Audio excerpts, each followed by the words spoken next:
I mean, I was really involved with their education, but there were certain things that started to happen that are currently happening with education in the US that I'm just not comfortable with. I have too many friends in the education system that either get burnt out, don't get the type of respect and authority to be their fullest selves as Black educators.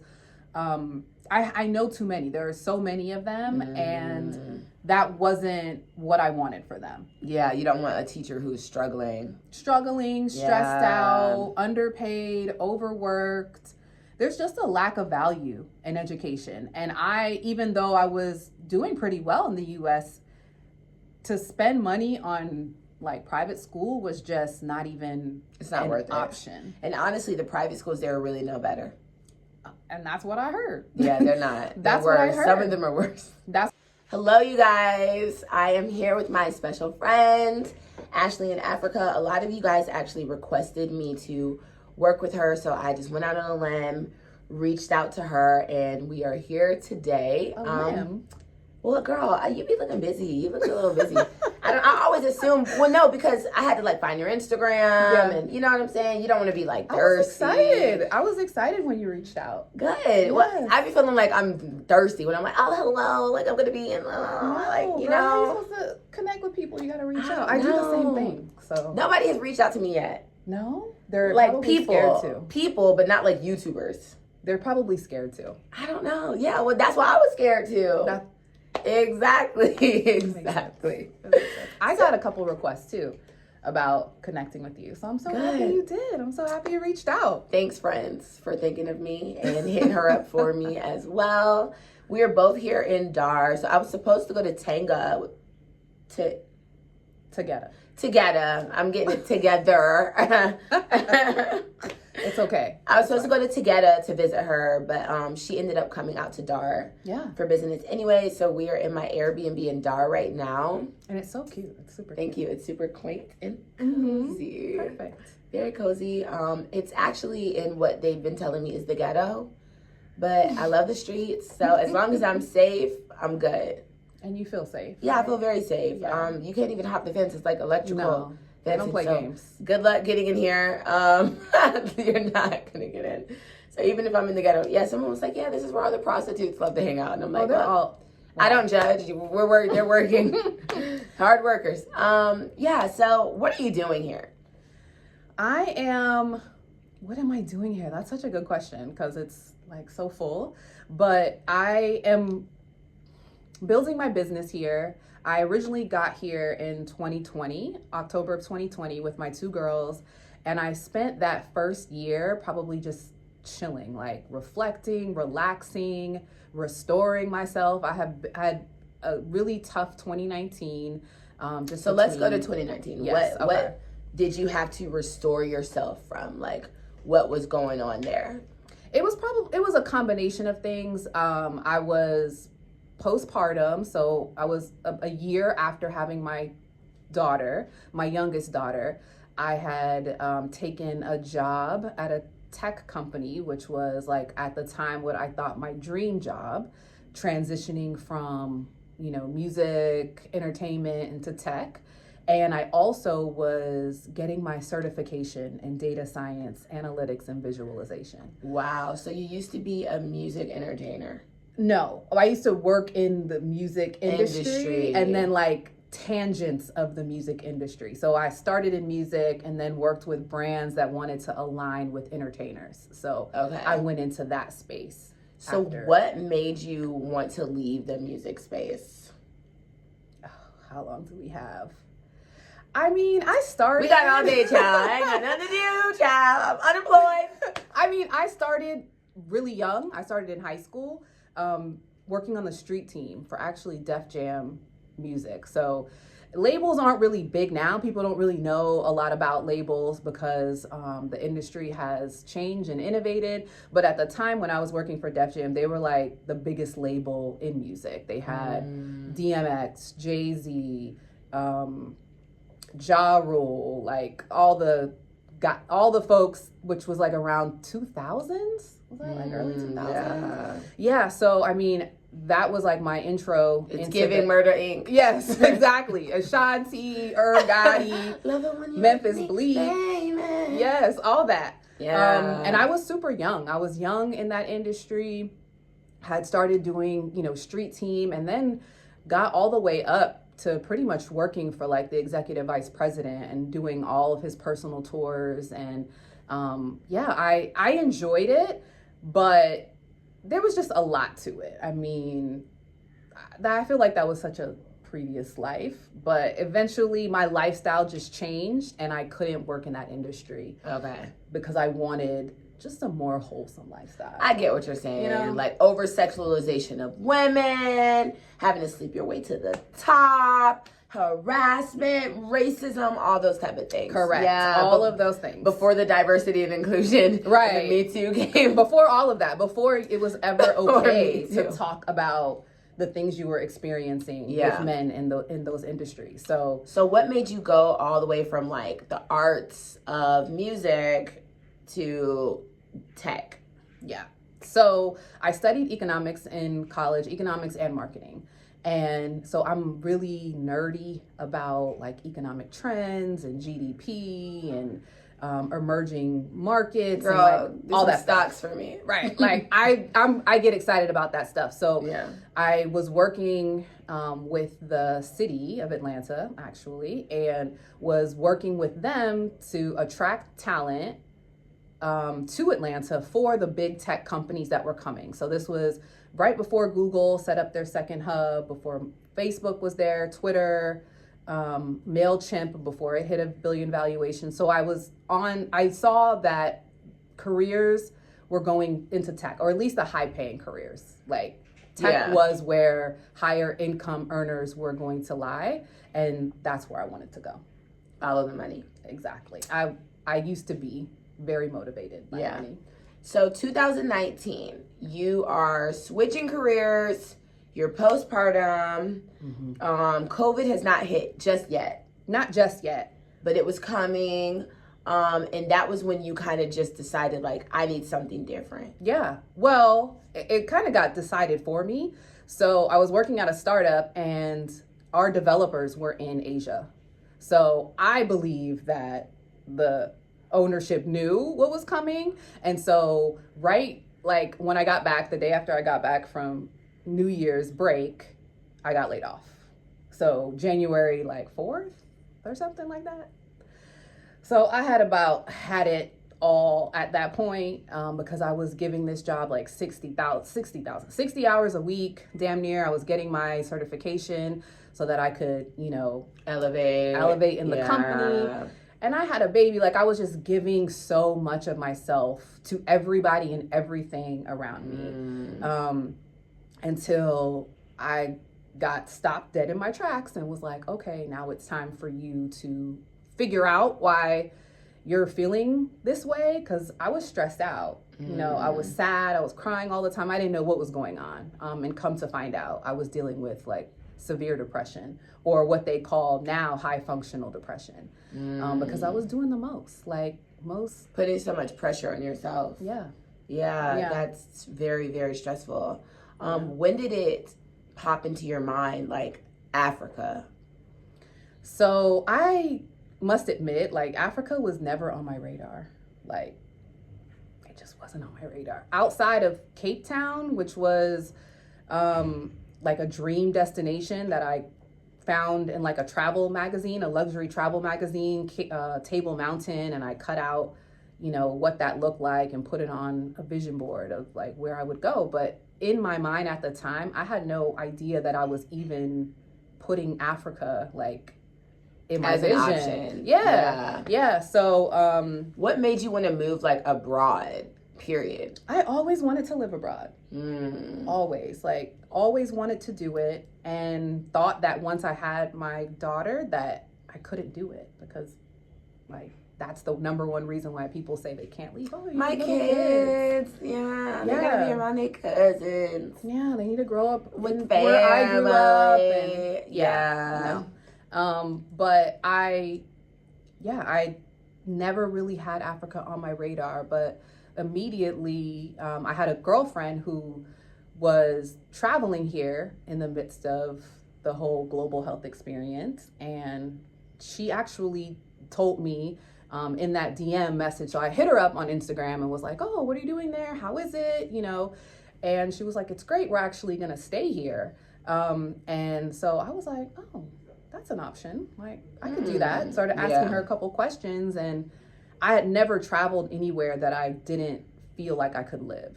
So I've been to maybe about 15 countries. Give me your top favorite 3.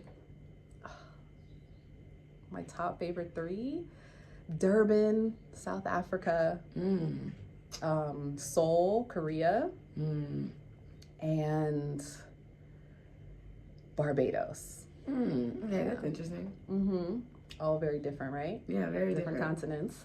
Yeah, so what was the question? We were talking about you moving abroad, Africa, what made you consider Africa. Your friend was in Africa. Yep. And I was originally thinking about Jamaica.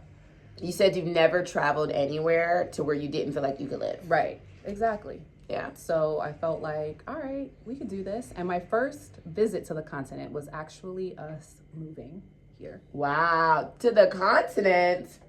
Wow. Dang, I didn't do that. So my first visit to Kenya was me moving there. But I had been to Ghana. Yeah. So have you ever like wanted to go to West Africa? Are you one of those? Absolutely. Yeah. Yeah, I want to go all over. Why? This continent. At first, you said it was South Africa you were looking at. As like a trip.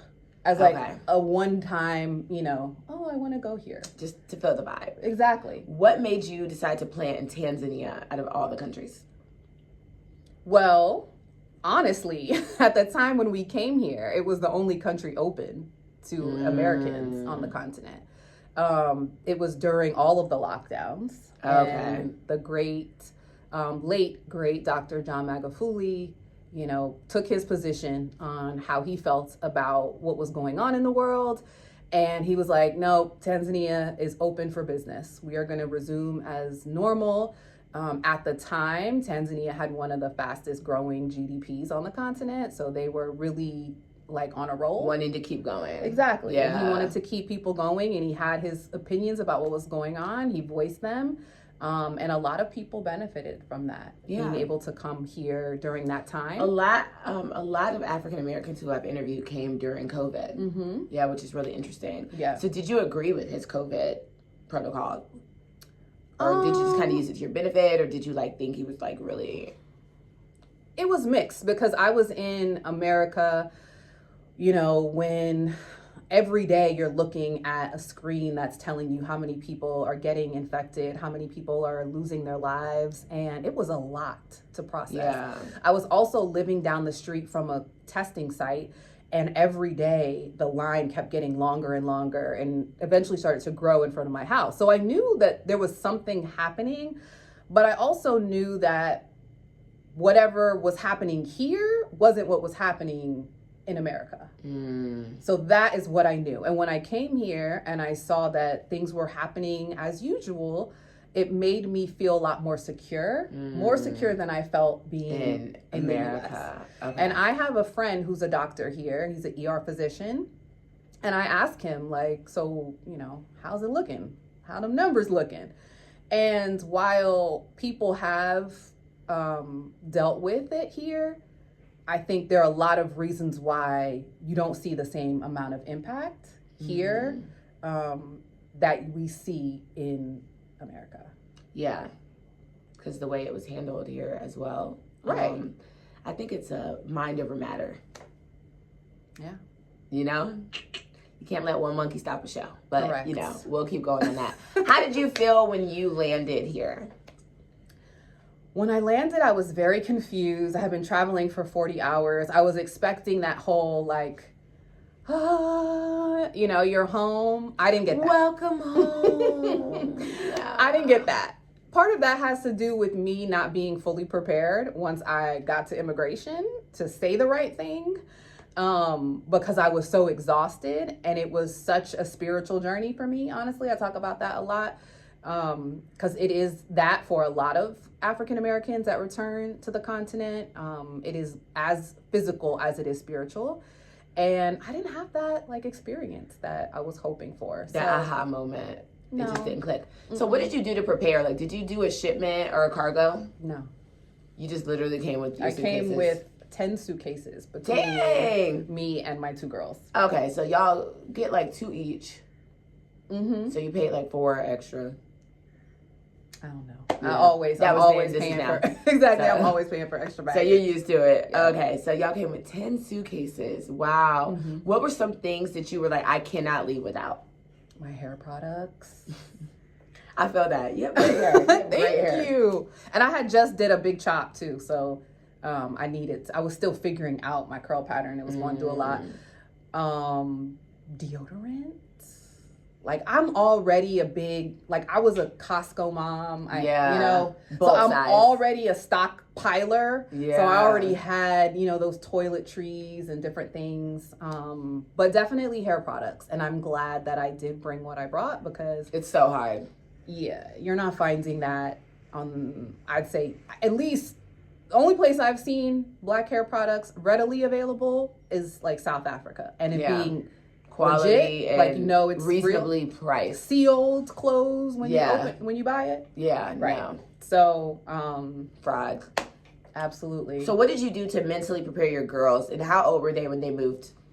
So they were 2 and 9. Yes, is that right? 2 and 9. I had my girls watch a couple of videos with me, my oldest specifically, and she was really excited. And we opened a map. So I bought like a physical map so I could show them where we were going. And were they like, dang?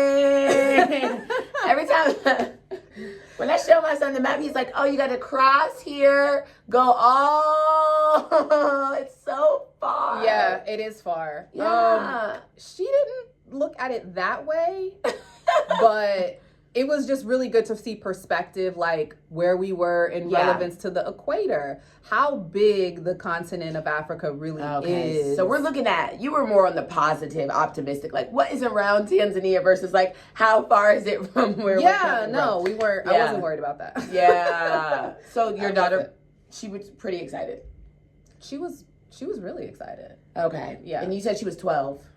9. Okay, so she's not at that age yet. She's like, I don't want to leave my friends. No, she's not. Yeah. Luckily, thank God. Yeah. And I have done a really good job of being intentional, of staying in contact with the moms of her best friends. Okay. So Skype. Yeah, and then when everything happened and the world shut down, we weren't in community with people anyway. So it doesn't matter. Yeah. It was like real easy to make that good move. transition. Mm-hmm. It was, the timing for me was really perfect.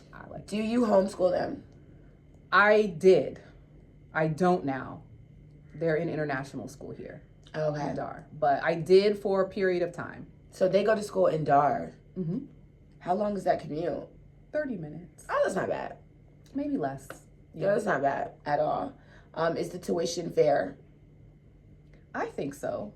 Okay. I think it's more reasonably priced than like the biggest international school here, which is IST. IST, yeah. The school I worked at in Kenya, ISK, is like the... Is it like a sister school? Yeah, the sister school to IST. Yeah. That school is super expensive compared to what I pay. Okay. Yeah. And you feel good about the curriculum? Yeah, I feel pretty good about it. I've learned ever since the shutdown and like the shift in the world, I learned that there are certain things that I need to supplement in the education for my children regardless.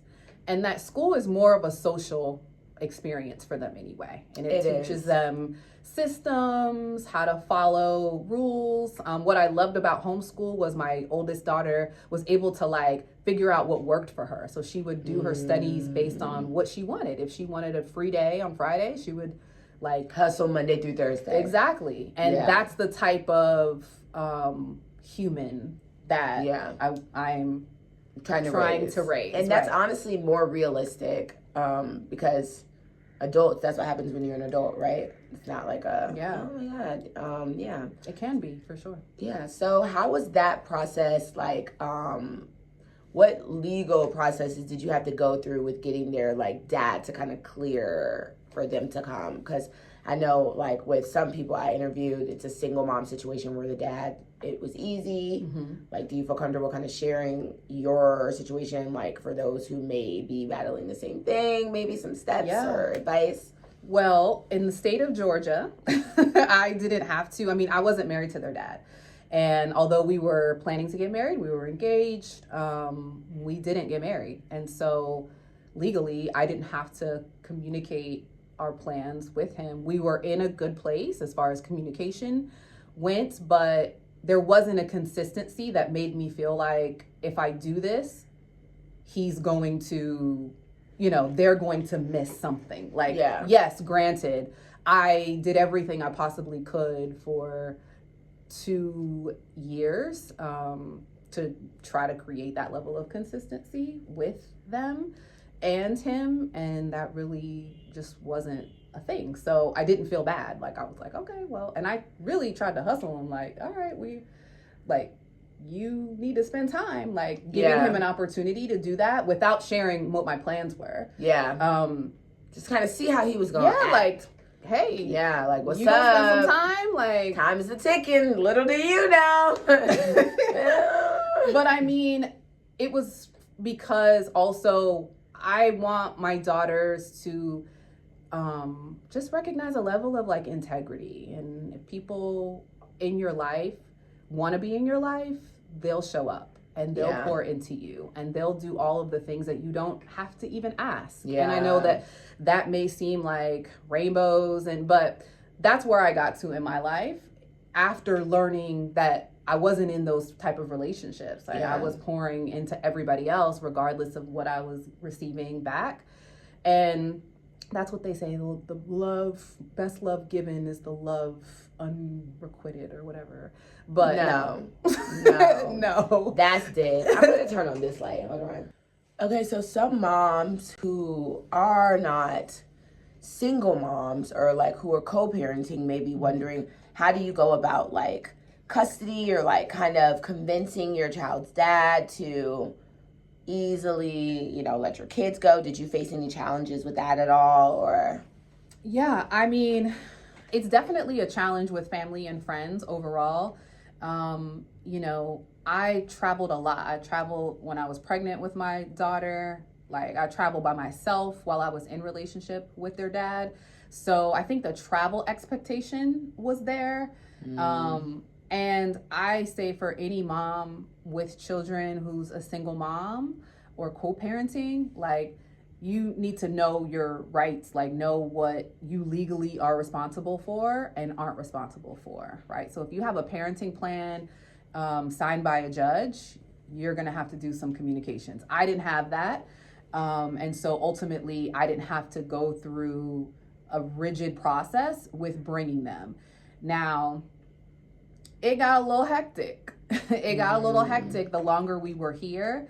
And I think, there started to be a lot of apprehension about what it would look like with the girls living on the continent full time. And for me, not only was this decision for me, it was also for my children. Like, what did you think that Africa would have for them that America would not?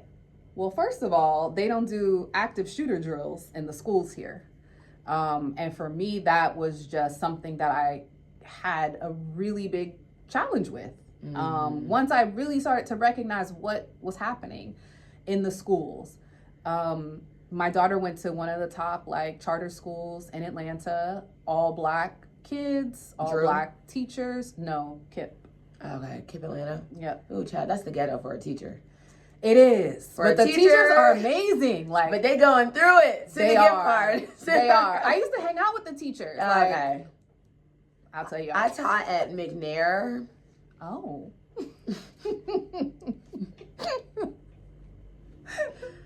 Yeah, it's a lot. And for the Cedar teachers. Grove.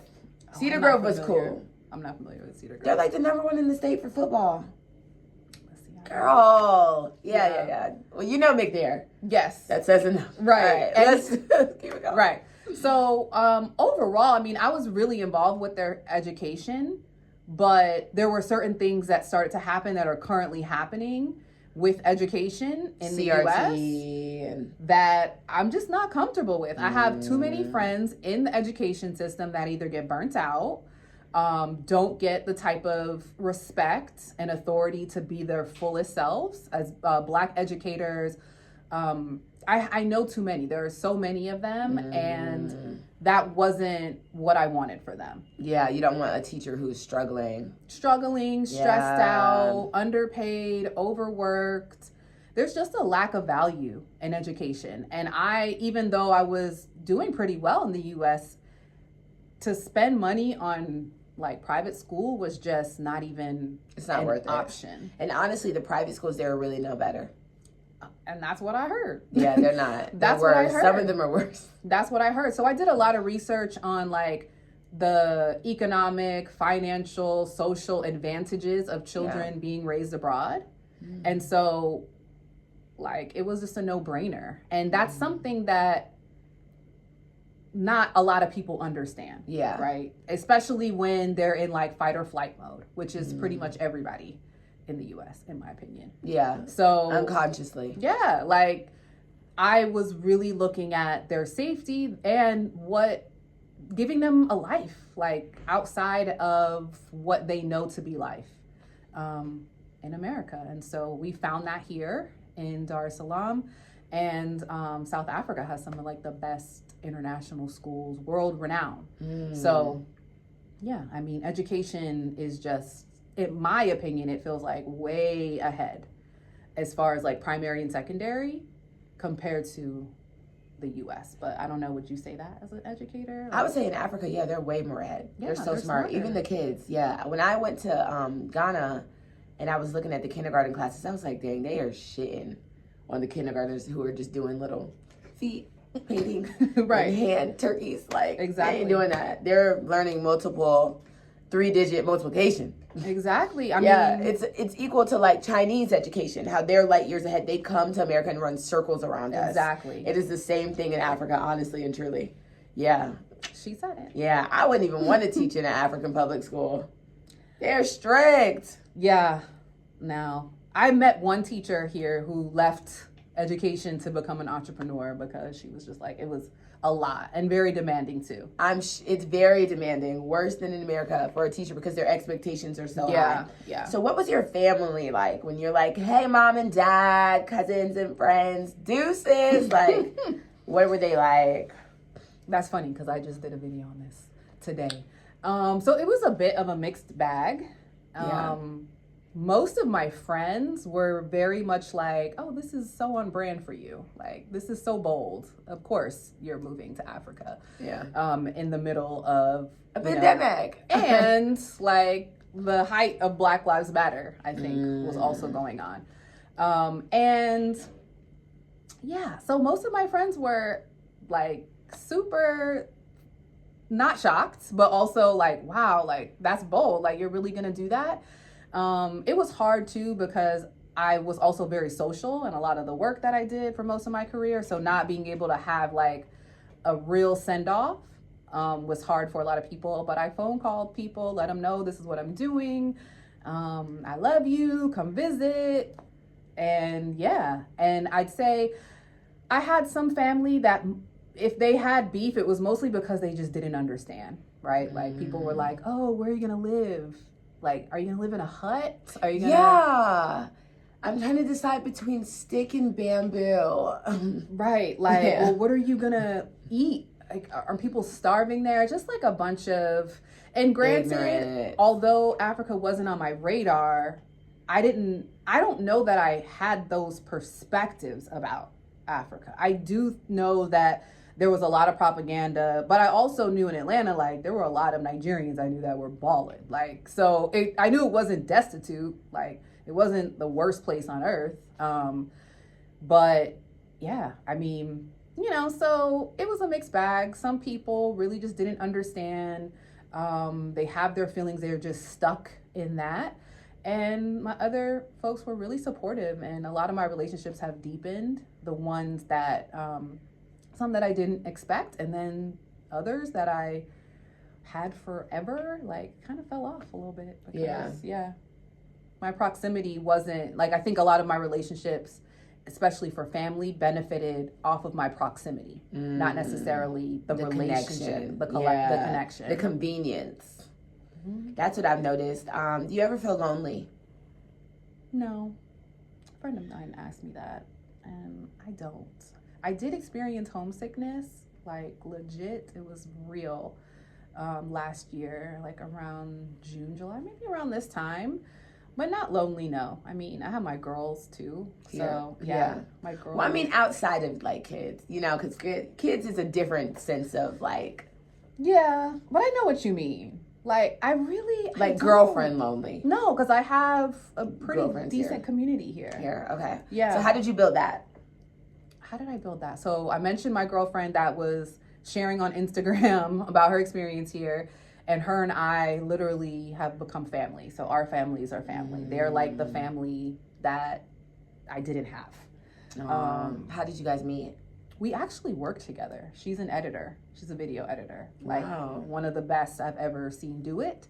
And I did a lot of projects. I invested in this startup. It was an all-female, all-Black female production company. And so we did a lot of work together. And she was an editor on all of the projects. And so we weren't even like super close when we were in Atlanta. We just knew each other, followed each other socially. And yeah, now we're like super tight. Sisters. Yeah, we're super tight. We're dadas, wakwazi. And the other community, so there's expat groups. I feel like you've heard about that. You know, there's a couple expat groups. I didn't really fall into the expat groups, honestly. Because that was a very traumatic time, I think, for a lot of people, even coming. And so, in my opinion, everybody is healing. So we don't necessarily need to be bumping up against each other. Yeah, trauma bonds. Exactly, in a healing state. So I stayed away from most of the expat groups. And I don't even know how I came across this invite, but I got invited to a healing retreat. And I met... some really dope women from that. And it was all diasporan women. There was a couple women from Tanzania there. But yeah, that was where I met another group of women. And it's not huge. It's not like a huge community, but... So you're not into like the Facebook group scene? No. Yeah. Maybe a lot going on in the groups. It's a lot going on in the groups. I've noticed that just from being here for a week and a half. Yes, and I'm glad you said that. It's a lot of energies. It's a lot. Yeah. And it's a very dynamic experience when you come to the continent from America. Like, there's just a lot of things we're learning and unlearning. Yeah. And everyone's in different levels of learning and unlearning, and some are vets, some are new, it's a lot of energies. It's a lot. All trying to and I'm very protective. You have to be protective of your energy, especially with kids, you know, around you. Yeah, you cannot play those type of games. So you get here. What were some of the things that you loved the most about Tanzania once you arrived? I loved once I arrived. Like, let's say that first 3 months. You're in the honeymoon phase. Oh, yes. Oh, yes. That honeymoon phase. You're like, ah. Cost of living, cost of food. Yeah. Having a dada. So having, like, in-home help. Never experienced that. The level. So what does your dada do for you? Like, how could you explain a dada to people who don't really know? Yeah, so a dada, it affectionately is, in Swahili means sister. So some Tanzanians call them house girls or house boys. My dada is a mother of 3, so I'm not gonna call her a girl. Like, she's a grown woman. And so it's a person that either lives in your home and pretty much is like house help. So everything that you need done in the house, whether that's cleaning, cooking, laundry, nanny services. She like pretty much coordinated my birthday dinner. When I did a birthday dinner, she got all the vendors. Anytime I have any work being done on the house, she oversees and like supervises what's happening and makes sure that it's done properly. She also does like a good amount of the shopping for the house, like, you know, the market visits. She does everything. It's like a co-parent without parent, like, you know, kind of like a co-parent. She's kind of like a wife. A partner, yeah. She's like a wife. Yeah. You deserve. I know. You deserve, girl. So what are you doing out here to make money? So I am building community through YouTube also. So my first run that I was here, I didn't launch a YouTube. Again, I was just like chilling, resetting, restoring, and decided, you know what, I'm going to give back to the folks that have given to me. I learned a lot in my research through YouTube, so I wanted to be able to provide that to people through a different lens, through a different perspective. I think I'll get into that. When I was back in the US and I was preparing to come back, I said, I definitely want to have some type of residual income, like things that I can earn money while doing nothing. So I did a couple of journals on Amazon. So I sold journals, like affirmational journals, inspired by my journey to the continent. And then I also talk to people that are interested in growing their business on the continent. And I do one-on-one consultations. One of the biggest questions that I got asked was, how much does it cost? How can I financially prepare? So I actually launched a course called the Expat Expense, which is the ultimate financial blueprint to living abroad. And that's going to happen later this month. April? What are we in? April, we'll put the information in the description. Yeah, and the end of this month, May 27th, the weekend of Memorial Day weekend. So that's going good. I love that for you. So YouTube is good for you. YouTube is good. It's hard. You know, you got to be very vulnerable and share a lot of things. So I'm still learning that system. But ultimately, the feedback has been really good. When I started it, I really just needed affirmational community, like people that could say, yes, girl, what you're doing is good, not only for you, but for your children. They're so positive. They are. It's more positive than anything. Y'all, I'd rather talk to y'all than my family, because my family be getting on my nerves. So negative. Yeah. You know, and then I'm like, oh, y'all don't even know nothing. I'm just gonna ask my subscribers. Exactly. Yeah. So, seriously. I needed that. So that, to build a community around your situation. Yeah, and to just know like what I'm doing is intentional. Like my goal is to add value. After going through what I went through in the US around just the corporate experience, I realized that I need to fully step into this entrepreneurial role. I've been an entrepreneur for a really long time, but I would go back and forth, you know, like dibble and dabble in the corporate spaces. And I just realized, like, no, in order for me to create legacy, have the lifestyle that I want, the flexibility that I want, and be able to really be in my fullness, I need to build something for myself. Yeah.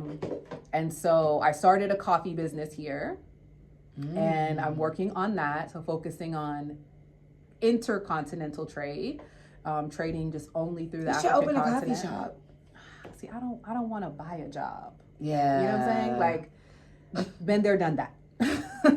I want to be an agent to facilitate sales to really high earning customers. So business to business. So that's what. Why coffee? Well, I worked in the beverage space for a while. And I learned the consumption trends of coffee. So I worked for Red Bull for like 3 years, and coffee was the biggest competitor. And I saw Red Bull grow to $1 billion business in 10 years. And all we would talk about was coffee was the biggest competitor. And then when I came here and I learned that, you know, between Kenya, Tanzania, Ethiopia, like this is like the origin of coffee. Yeah, this is Africa's coffee bean nest. Exactly. So that had a lot to do with it. The fact that it's one of the most popular drinks, you know, I think second to water and tea. I am a coffee addict. Yeah, and that. Yeah, I'm addicted. That reason. And, you know, drinks, no offense, but drinks like Red Bull, Monster, they come and go, like trendy. But coffee has been around since. Yeah. since forever. Yeah, people love coffee, you know? So you loved, when you first got here in the first couple of months, you said you loved the price of food, the price of your dada, the price of the your housing. Mm-hmm. Did you do the whole tourist thing? Zanzibar, museums, like... I did. But not really in the tourist way. I did though. Like I took advantage of like the vast landscape of Tanzania. Yeah. Have you been to Mount Kilimanjaro? I have. Did you climb it? No. I went to the gate.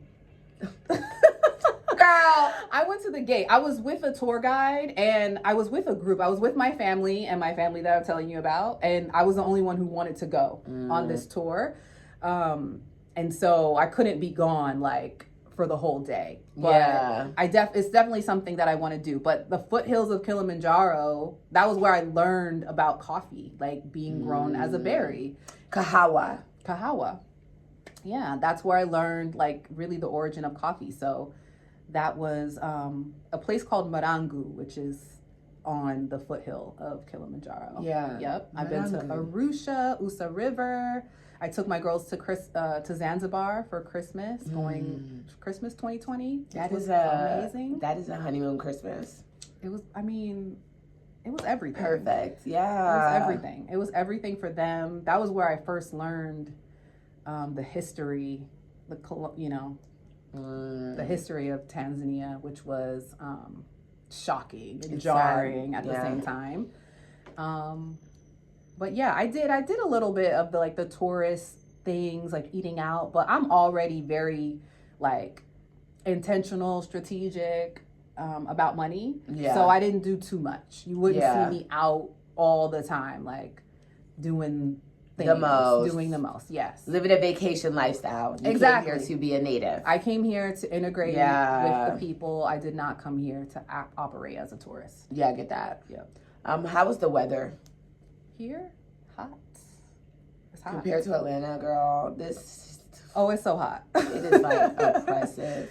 Honestly. It's hot. And I feel like we're coming... Well, because there's been like overcast for a minute. Like it's rainy season right now. Yeah, it is. So they're like, oh, this is cool. It's rainy season. And I'm like, yeah. Girl, bye. Yeah, this is. That's why I love Nairobi. Have you been to Nairobi? I haven't. Gosh, come, girl. I haven't. I was supposed to go. You may not come back to my 90-day trip, like to exit the country originally, but they were, they had restrictions, so I didn't go. And we were going to Mombasa. I'm going. I'm definitely coming. You've got to.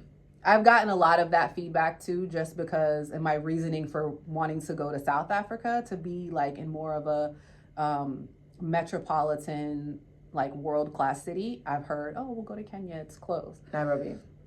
Right. Go to Nairobi. It's closer. Mm-hmm.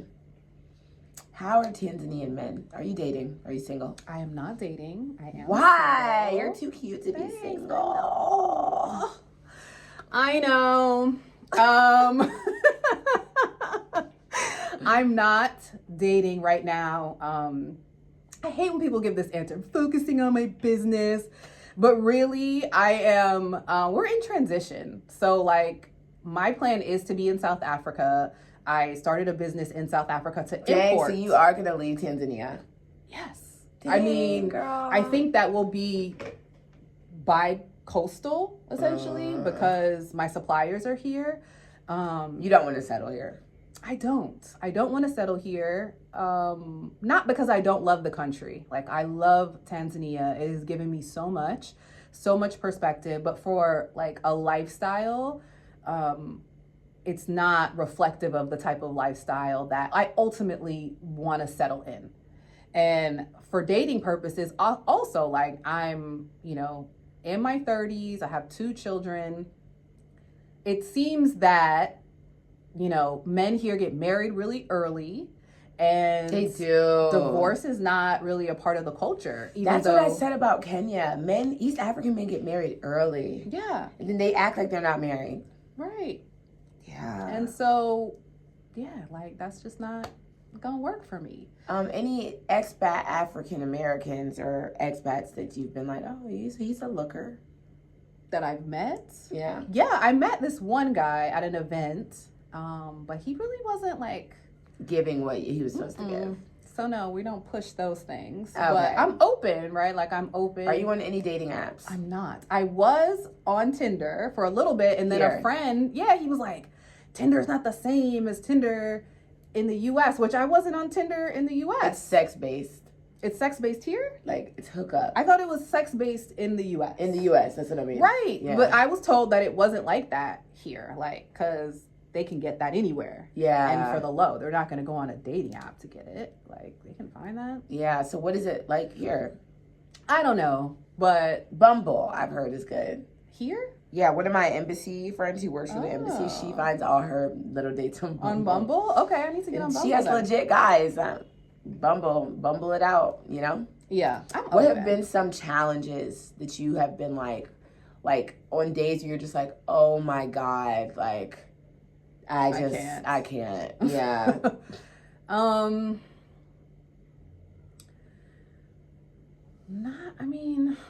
Not a ton. Like, I do think knowing the language here is really important, or having a strong relationship with somebody that you trust that knows the language. So I'm working on the language. I have I'm decent in Kiswahili, and I have some friends that, speak the language and can really advocate if I get into a situation.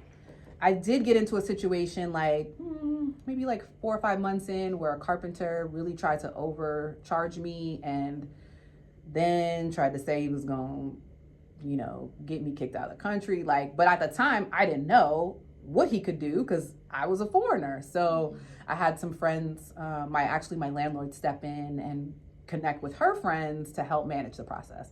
So I think maybe, the language and having relationships with people that you can trust.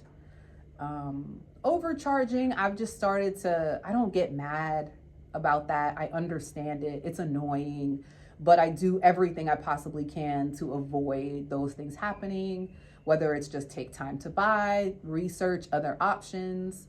Or have somebody else buy it for you. Right, or have somebody else buy it for me. So, but it's natural.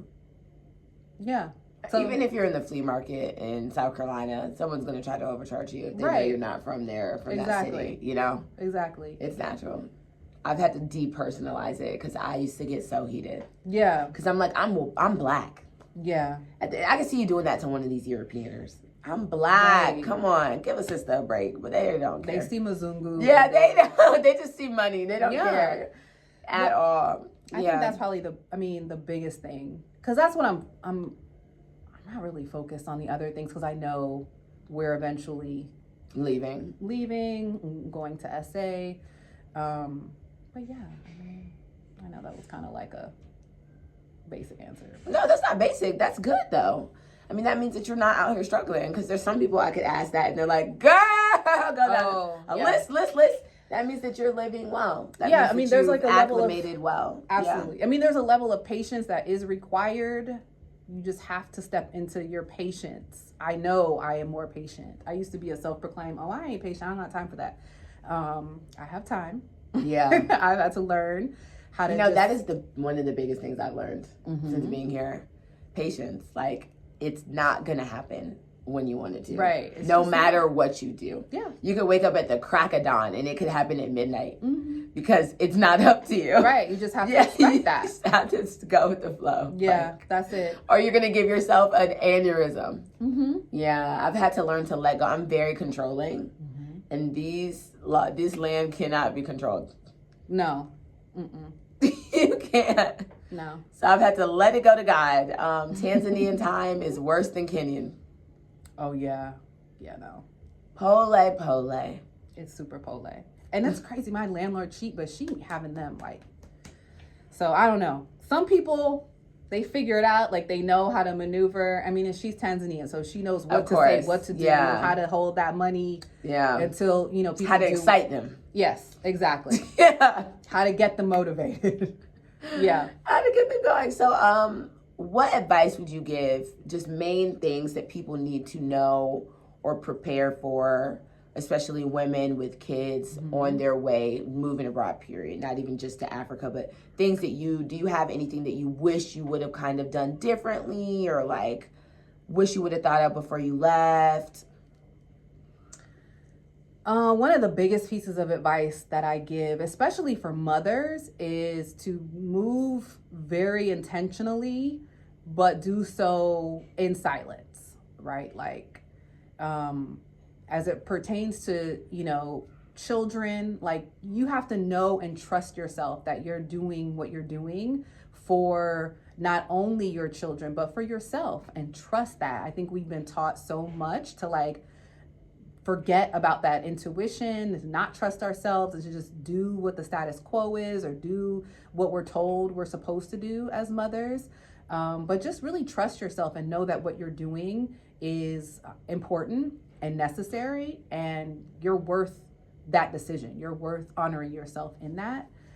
And I did that. I moved very quietly. I will say, just research. I think everybody says that.